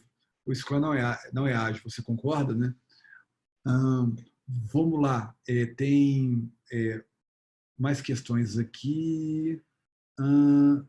Deixa eu ler a pergunta, deixa a Eliane falar aqui, na sequência eu começo a fazer a leitura dos textos aqui. Eliana, traz para a gente aí essa questão. Boa noite, Marco. Você poderia voltar naquele gráfico da barra? Com certeza. Esse aqui? Isso. A minha dúvida é o seguinte, a gente tem aí um gráfico que demonstra uma previsibilidade de até 23 dias para me entregar algo, né? Para me desenvolver alguma demanda. Mas como é que eu crio um gráfico desse baseado em que eu tenho um projeto único com demandas que são totalmente diferentes? Porque eu entendo o seguinte, se eu passo uma previsão que eu vou levar 23 dias para entregar algo e eu pego uma demanda que ela é muito simples, que eu entregaria ela em 2, 3 dias, e eu tenho um outro cenário onde eu pego uma demanda que vai levar 30, eu acabo passando para o cliente uma previsão errada também. Então, eu volto ao meu problema inicial, que é passar algo como data de entrega, como uma previsão de entrega, mas ainda assim eu entendo que é só... eu estou supondo que eu vou entregar, eu não estou afirmando que aquilo também é a data certeira da minha entrega. A pergunta é ótima. Eu vou pedir a ajuda aqui de alguém que está mais na prática do que eu, né? Matheus está escondido aqui em algum lugar. Uma coisa curiosa, Eliana, que eu vou pedir que você faça um exercício, tá? Só para você ver algo, né, que eu vou afirmar aqui, você vai ficar incomodado com o que eu vou te falar. A demanda de 2 dias, ela tipicamente não demora 2 dias. Uma coisa que a gente faz em várias empresas, e você pode fazer isso na sua, é fazer um gráfico, que a gente chama de gráfico de regressão, de correlação, onde você tenta correlacionar tamanho e complexidade de demanda com o tempo de entrega. No mundo ideal, você esperaria, né, aquela reta perfeita, né, que a gente chama de correlação 1. Ou seja, quanto maior é a demanda, mais tempo ela demora. Você nunca observa isso. Tá? Deixa eu passar para o Matheus, eu volto aqui. Matheus, vou te trazer aqui para essa discussão que ela é interessante. Matheus está aqui no local, não sei se ele fugiu. Matheus está aqui com a gente? Bom, mas o ponto importante, né? Então deixa eu falar aqui, Eliana, e se você tem um serviço, se você tem um serviço que ele mostra para você que a variabilidade está mostrando para você que até 23 dias, você pode, correndo riscos, dizer que você vai entregar em 7 dias. Só que você está disposta a correr o risco de 50%, jogar uma moeda para cima? Como eu falei, isso é um jogo. Ou seja, você como gestora ou como dona de um negócio pode correr riscos, mas você tem que saber o risco que você está correndo. Você está apostando, isso vira aposta. Tá? Isso não é mais uma decisão puramente racional. Não estou dizendo que você tem que ser racional, não. Por exemplo, né, de repente, você tem um negócio que você, para fechar, você tem que entregar em 7 dias.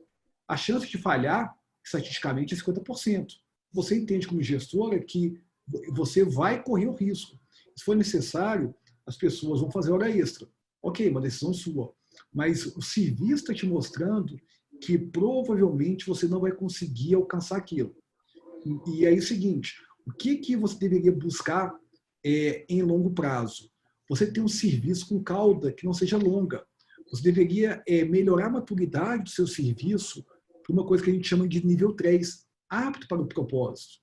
Por isso que uma pizzaria, por exemplo, né? Por isso que, curiosamente, tá? Não estou falando de uma empresa com pós-graduados, que algumas pizzarias conseguem declarar para você que se a pizza não chegar em 30 minutos na sua casa, você não paga nada. Porque eles já mediram.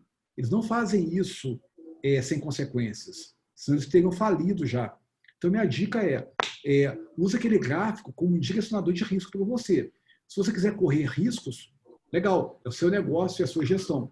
Mas entenda o que o número está te mostrando e a escolha é sua, sempre sua, tá? Mas o número está te mostrando o que provavelmente vai ocorrer numa linguagem estatística. Beleza, Posso só fazer Desculpa. Deixa eu só complementar, porque assim, aí é só provocando mesmo, tá? Aí eu te devolvo Perfeito. a pergunta. Sim, excelente. Você me disse a moeda de 50%, né? Eu jogo ela para cima, ela tem 50% de cair de um lado, como tem 50% de cair de outro. Isso. Vamos imaginar uma demanda que ela é gigantesca, né? E aí eu fiz aqui um estudo e previ que era 23. Nesse caso, eu estou jogando a moeda de novo. Por quê?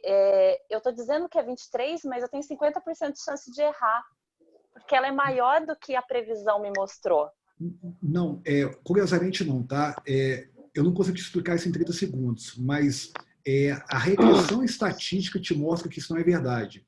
O tamanho das demandas, Eliana, em empresas que não têm maturidade ML3, ela não importa, tá? De novo, estou tirando elefantes e ratos da mesa, tá?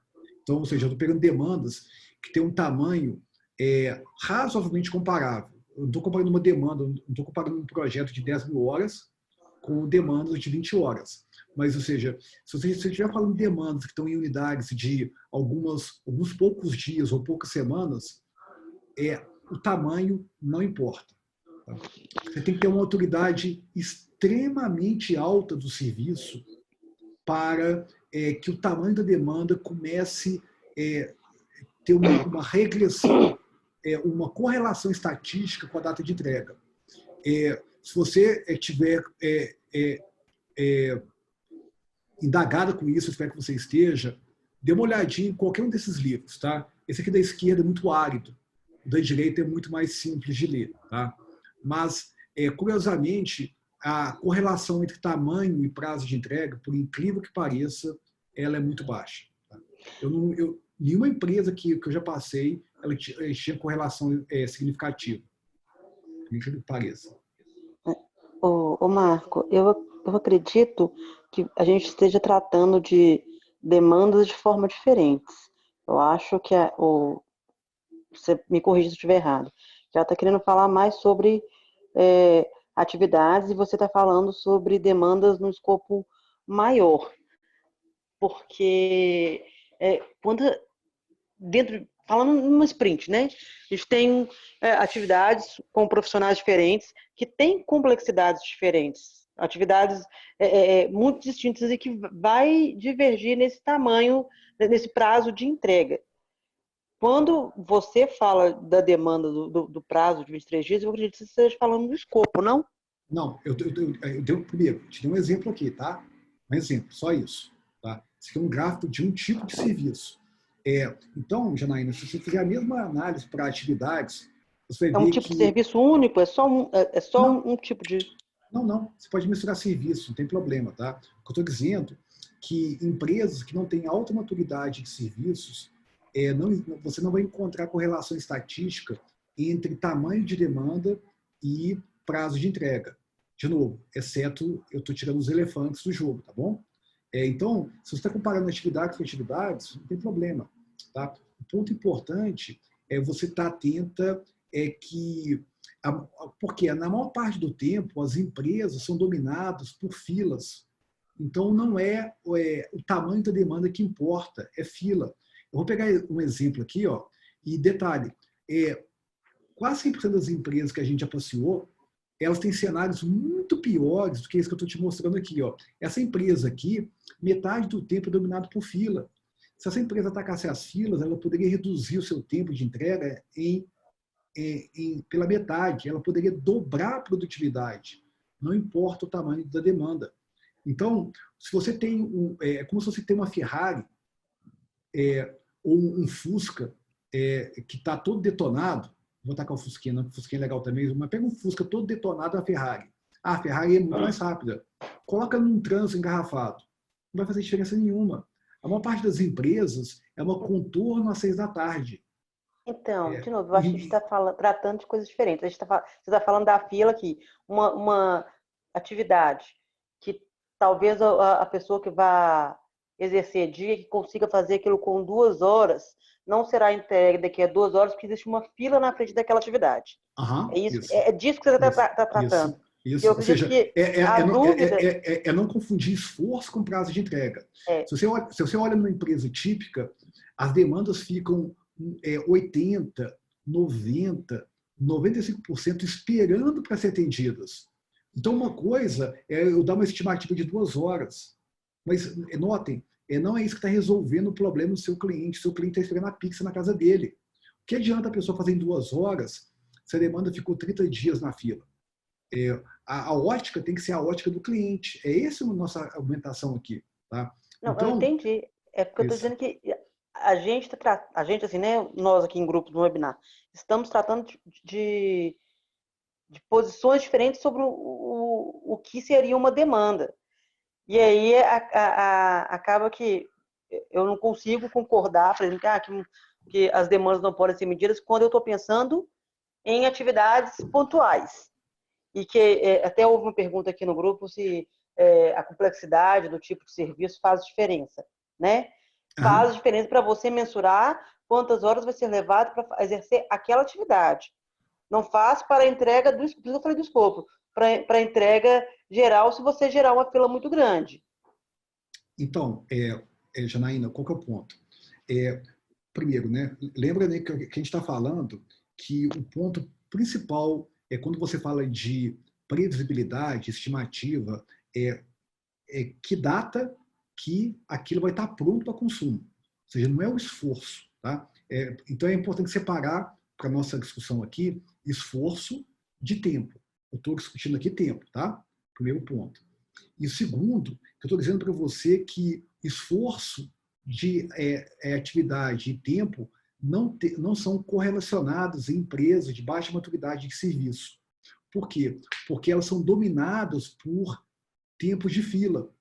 Se elas são dominadas por tempo de fila, basicamente parte da premissa que se uma coisa tem esforço maior, ela vai demorar mais ou menos, ela não se mostra significativa na prática. Estou falando com você através de micções, tá? Isso aqui não é achismo, não, tá? É micção.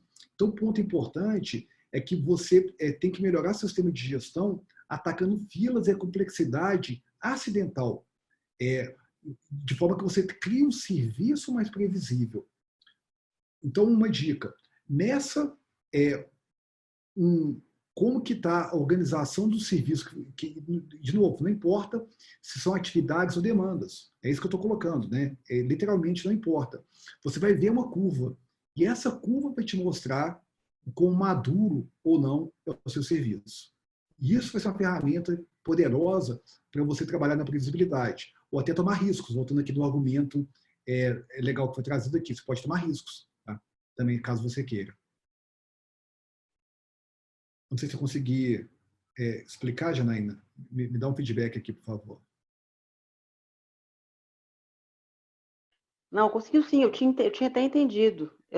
Tá. Eu só acredito que a gente estava falando de coisas diferentes, podia estar gerando foco seu na demanda por completo, e o foco que a gente estava entendendo era de atividade, produtividade, quando a gente estima o esforço e não a entrega. O prazo. Perfeito, entendi. Legal. Bacana. Sim, não sei se eu estou certo, elas podem me dizer. Perfeito. E é isso. Ou seja, eu não estou preocupado, né, com o esforço que a pessoa está fazendo na pizza. Ou seja, se você tem uma rota engarrafada, é aquilo que vai dominar. E, curiosamente, na maior parte das empresas, o que domina são coisas que estão além do trabalho das pessoas. É por isso que as estimativas erram tanto. Mais de 90% das empresas de serviço do mercado, elas são maturidade 0, 1 e 2. E nessas empresas, a dominância do tempo é por coisas que estão, curiosamente, além do trabalho. É bizarro isso, tá? Só que isso é oculto. Ninguém está gerindo isso. O gerente tradicional, ele está gerindo o João, está gerindo a Maria, está gerindo o José. Isso é um erro. Ele deveria estar gerindo as filas. É a complexidade acidental, a troca de contexto. Esses são os ofensores que mais atrapalham dentro do trabalho, do conhecimento, do trabalho intelectual. Vou pegar textos aqui agora que foram escritos aqui com algumas perguntas também. Vamos lá, vamos voltar aqui.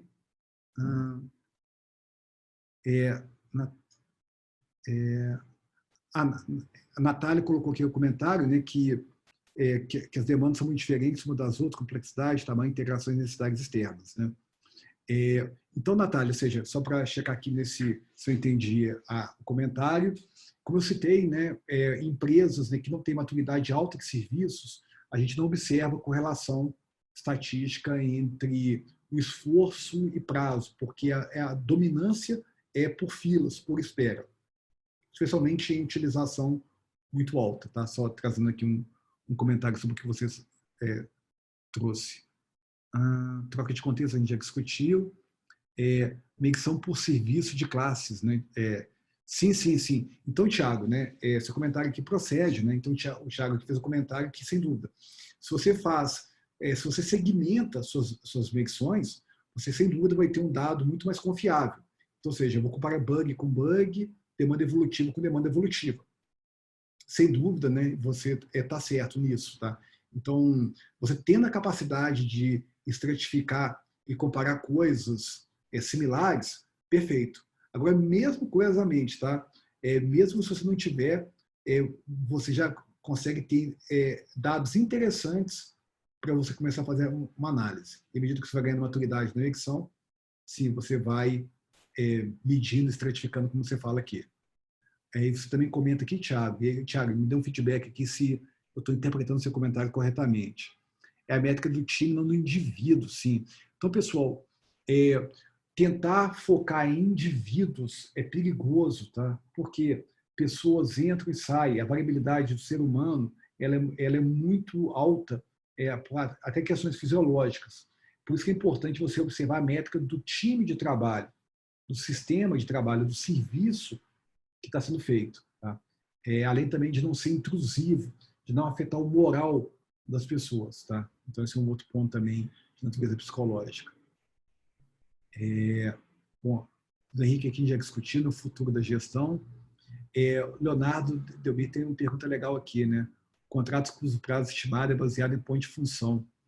Sim, isso é um desafio, Leonardo. O que acontece? O governo mesmo, o governo viu que contrato de ponto de função é um jogo perde-perde. Quem está falando isso não sou eu, não, tá? O governo está fazendo movimentos muito fortes.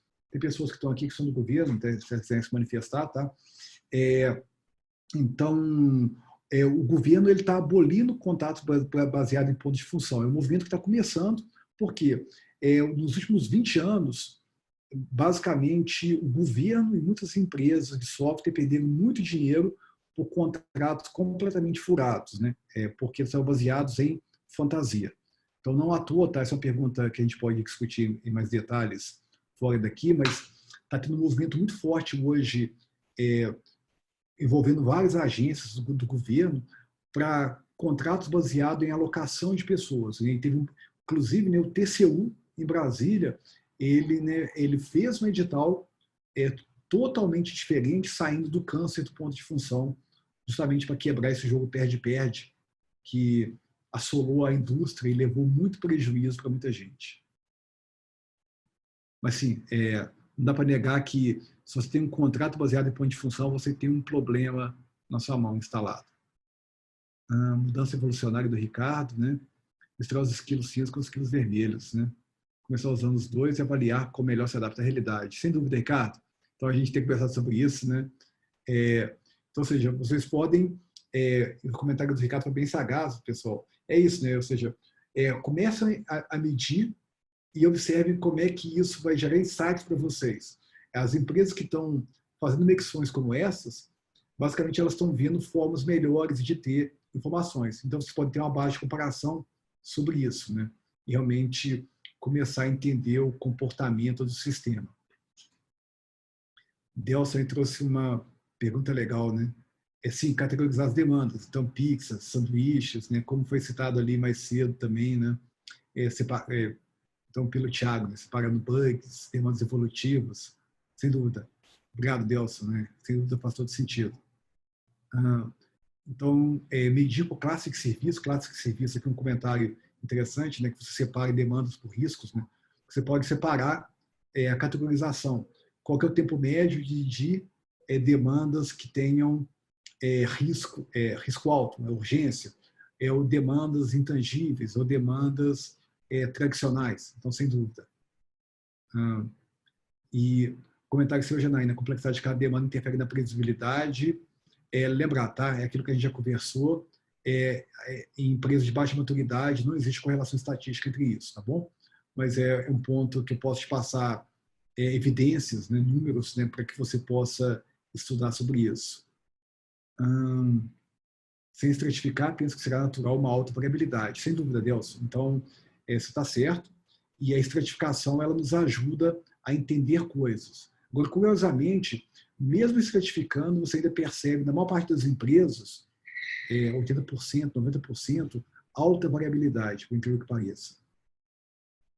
Bruno também trouxe aqui uma pergunta, dá para falar um pouco sobre classe de serviço. Quem já tem isso implantado, que passou pela implantação, consegue falar por onde começar? Previsão é previsão, não é razão. Legal, Bruno. Bom, Bruno, eu vou trazer aqui um comentário, e quem quiser complementar aqui. Então, a minha dica, Bruno, é começar a separar coisas, 4 coisas que não deveriam ser colocadas juntas. Então, urgência, ou seja, urgência é o paciente vai morrer se você não atender agora. Se você trabalha com TI, por exemplo, um servidor saiu do ar, você tem que consertar agora, caso contrário, sua empresa pode parar. Aí pode ter um prejuízo financeiro enorme. Então, esse é um trabalho urgente. Outro é o trabalho regulatório. Aquele trabalho que o governo, por exemplo, te passa. Então, se você não entregar uma coisa num certo dia, ou uma campanha de marketing, né? Se você não entregar até o Natal, não dá para adiar, ligar para o Papai Noel. Então, ou seja, trabalho urgente, trabalho regulatório, o trabalho normal, e o quarto é o trabalho intangível, que é aquele trabalho, por exemplo, de estudo, ou um treinamento que você faz com o seu time. Eu partilhei dessas 4 categorias para te guiar. E você vai descobrir as suas classes de serviço jogando o jogo no seu dia a dia. Eu acho que isso pode te apoiar, mas se alguém quiser comentar, Janaína aqui está com a mão levantada, comenta aqui, Janaína, ou traz outra pergunta para a gente. Essa questão do esforço por atividade não interferir na entrega da demanda seria uma hipótese, não sei se isso é algo observado, que atividades de menor esforço geralmente são deixadas para o fim da fila? Isso ocorre?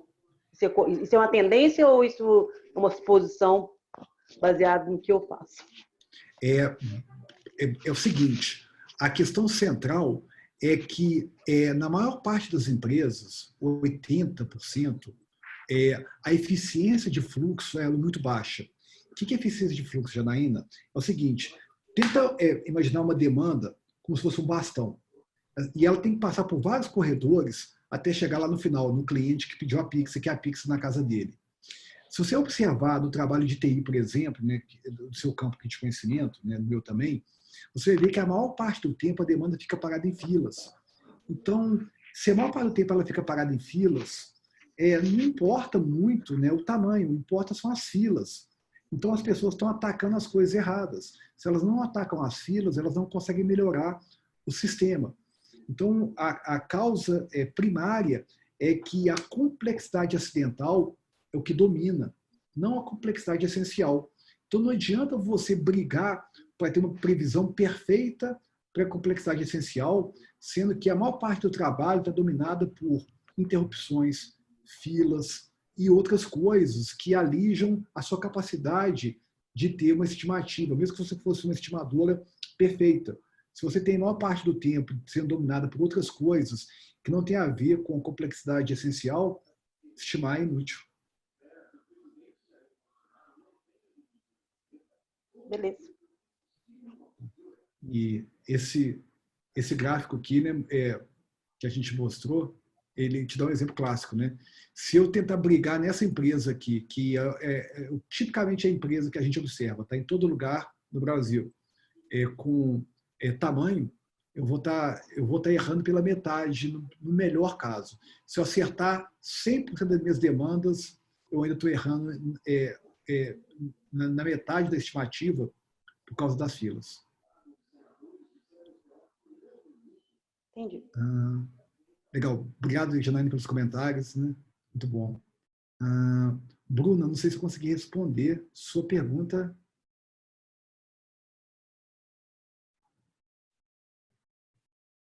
Falando aqui um pouquinho sobre classe de serviço, me dá um feedback aqui, pode ser por texto mesmo, a gente conseguiu responder ou não.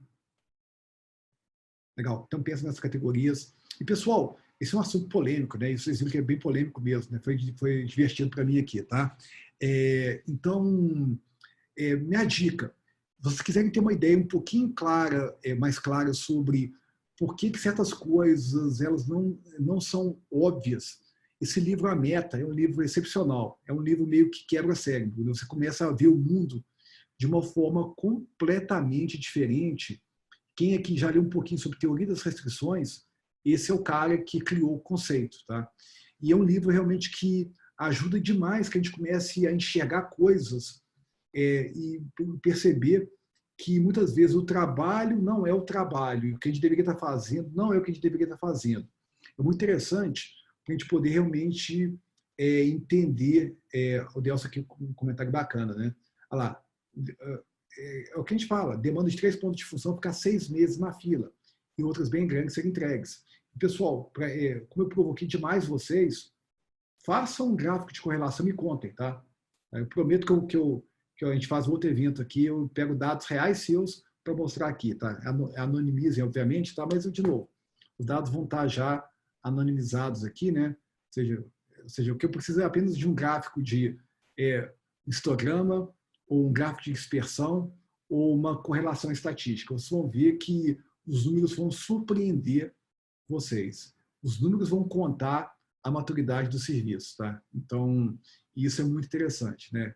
Então, Ricardo, Deus estão rindo aí, né? Thiago também, né? Então, vocês sabem do que eu estou falando, né? Então, os números mostram a realidade se mostra, e a gente pode começar a agir sobre elas. Pessoal, já são 9h04 aqui. Alguém quer lançar uma última pergunta antes que a gente feche nosso polêmico tema de hoje aqui, nós tivemos da briga, né? Marcos, só um comentário sobre o que o Delcio colocou aqui. O Delcio escreveu: já vi demandas de 3 pontos de função ficar 6 meses na fila e outras bem grandes serem entregues em uma semana. De fato, não tem muita correlação com a conclusão dele. Eu vejo que atualmente o que ocorre? Demandas que ficam muito tempo na fila, para começo de conversa, eu acho que fila é uma coisa que não deveria existir, né? Na minha concepção. Deveria chegar demandas de negócio que você tem que atender aquelas demandas ali. Enfileirar isso, ficar cascateando, coisas que a gente fazia anteriormente com geria cronograma. Então, na hora que ele fica 6 meses na fila e outras grandes, pode ser que essas coisas grandes geravam muito valor para o negócio, então elas eram entregues mais rapidamente, porque eram demandas prioritárias, porque gerava valor. Essas outras aí pode ser que não gerava valor. Então, o que eu penso? Se a empresa optou por fila, está enfileirando demanda, não deveria, está enfileirando demanda, aquilo vai ficar parado, vai causar uma falsa expectativa. Aí a pessoa pega e fala assim, olha, eu vou pegar essas demandas mais complexas, porque independente da complexidade dela, ela vai gerar valor para o meu cliente lá na ponta, ela vai me dar retorno. Essas outras que são mais simples não vai me dar retorno agora, não agrega valor no meu produto. Então, eu priorizo essas outras aqui. Bem, a meta da minha sprint, então, é essas demandas, porque elas geram valor lá na frente. Ok, fiz a entrega. No momento que eu estou fazendo a entrega, se tiver mais tempo, e lá na minha plane, essas outras demandas menos complexas também foram discutidas, mas não priorizadas, nada impede que eu as pegue para fazer desde que eu não comprometa a minha meta. Então, eu vejo que pode ficar coisas na fila meses, mas vai depender, o que vai passar na frente é o que agrega valor para o meu cliente. Eu gostaria só de fazer um comentário, Dorexo, que quando eu falo de fila, eu não estou falando só da fila de chegada, não. Na maior parte dos times, as filas são ocultas entre as pessoas que trabalham dentro de um time. Tá? Então, nesse exemplo aqui, ó, as filas ofensoras é entre analistas, desenvolvedores e testadores. Essas filas são muito fortes. Para você eliminar filas, você tem que ter um nível de maturidade de serviço muito alto, e até alguns comentários já surgiram aqui, ó. Você tem que fazer planejamento de capacidade para você realmente respeitar a vazão do time. Quando as coisas começam a chegar de uma forma caótica, por falta de gestão de upstream, é o que a Bruna coloca aqui. Então, você desestabiliza seu sistema, filas se formam e a sua variabilidade ela baixa muito, tá? Então essas coisas todas vão gerar um conjunto de efeitos colaterais de segunda ordem dentro do seu trabalho. Então, sem dúvida, eu concordo que a gente deveria atacar as filas, mas não é trivial remover filas, nem um pouco, tá? É uma empresa, tipicamente hoje, ela demora 2, 3 anos com um trabalho persistente para atingir o nível 3 de maturidade. Não é fácil, tá? Então, mesmo que a gente separe demandas de alto valor, demandas de baixo valor. Então, é um trabalho que exige bastante atenção para a gente conseguir ir reduzindo a ineficiência e melhorando a eficiência de fluxo, de uma forma geral. Sim, você falou a palavra-chave, e até que nós discutimos em outro webinar, que é a gestão do upstream. Isso, exatamente. Ela é chave, né, para a gente poder atacar em direção ao ponto que a Bruna coloca aqui no texto, que é bem legal mesmo. Eu acho que eu fui mal interpretado. Eu não estou dizendo que filas não existem. Eu disse que, no meu ponto de vista, elas não deveriam existir. Certo? Sim. Foi aquele exemplo que nós colocamos na webinar passada, que até o serviço estava presente. Nós falamos, pega um backlog, eu coloco ele ali, aquele backlog gigantesco, aquele negócio todo cascateado. Aí a pessoa passa, isso tudo aqui é que eu vou fazer, isso vai ser entregue? Não, peraí, uma coisa é que eu vou fazer, outra coisa é que vai ser entregue. Então, isso causa uma falsa expectativa, e na webinar anterior nós ainda sugerimos de ligar as entregas ao fluxo do negócio para a pessoa saber o que é aquilo. Mas a hora que você falou upstream, eu lembrei do que a gente tinha discutido. Fechou. Isso, exato. E aí, Eliana, pegando aqui a pergunta da Eliana, a gestão do upstream, Eliana, ela é uma forma de você reduzir as filas de chegada, porque você começa a conhecer a capacidade do seu time.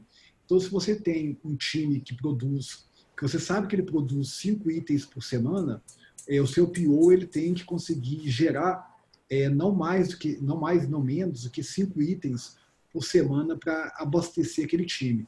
Então, a chave aqui, não é trivial fazer isso, tá? Mas a receita é cadenciar a taxa de chegada do upstream com a taxa de entrega dos times que estão lá embaixo. E, Ricardo, complementando aqui essa ideia, você pode medir o downstream, mas é possível também medir o upstream. Teve uma empresa, um caso que foi contado no Agile Brasil do ano passado, onde o pessoal mediu o upstream. 6 semanas em média no upstream, 4 semanas em média no downstream. Então você pode também fazer a medição do upstream para você entender quanto tempo uma demanda demora para fluir, desde o momento que ela foi ideada até o momento que ela está pronta para fazer, por exemplo. O que o Deus comenta aqui, né, faz todo sentido, né, sem dúvida. Impedimentos e dependências também impactam bastante a fila, sem dúvida, sem dúvida. É por isso, pessoal, que no trabalho intelectual, a complexidade acidental ela acaba dominando, né? Realmente porque você tem dependências, variabilidade do ser humano, filas, gargalos, férias, interrupções, doenças, tudo isso que acaba dominando o tempo total do trabalho. O trabalho fica mais parado em coisas que não têm a ver com o trabalho do que a estimativa que foi feita, né? Por isso que a estimativa ela é perigosa como elemento de comunicação gerencial. A Bruna colocando aqui, né? Legal. Bruno, essa é uma pergunta muito boa, muito legal. E você tem, óbvio, né, você tem que, de novo, né, ir aumentando a maturidade do seu sistema. Então, você precisa ter políticas de limitação do IP até sobre o upstream. Justamente, a gente está disponibilizando lá no YouTube o nosso evento de gestão de upstream. Se você puder assistir, tá? Vai estar disponível amanhã para vocês, tá? Finalmente.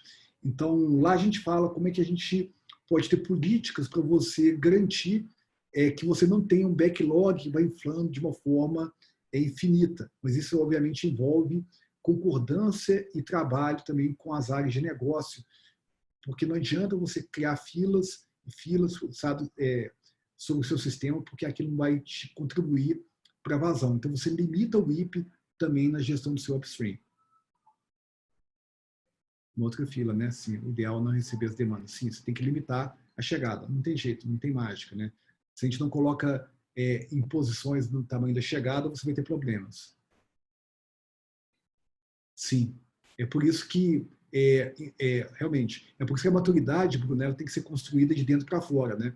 Então, primeiro você resolve o problema dentro do time, para que depois você possa avançar no que a gente chama de Customer Kanban. O Customer Kanban é o Kanban que ele nasce nas áreas de negócio e desce para as áreas que entregam, por exemplo, tipicamente áreas de TI ou áreas como essa. Mas é um processo que exige mais maturidade do time mesmo, e não é fácil, tá? Realmente é uma coisa bastante difícil.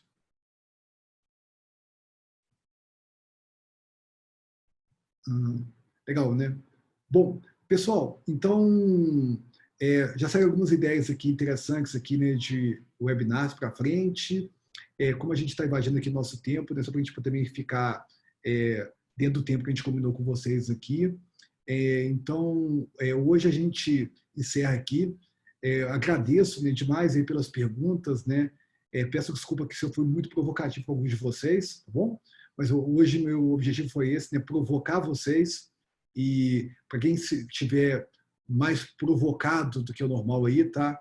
Eu convido vocês a ler esse livro, né? Esse livro mudou minha forma que eu pensava em gestão, tá? Mudou mesmo, tá? De verdade. E talvez, né, ele tenha um efeito parecido em vocês. O Livramento é um livro excepcional. É uma história, está contada, e eu acho que vocês vão poder ter muitos insights sobre, né, formas de pensar o trabalho intelectual que vocês fazem. E, pessoal, agradeço demais aí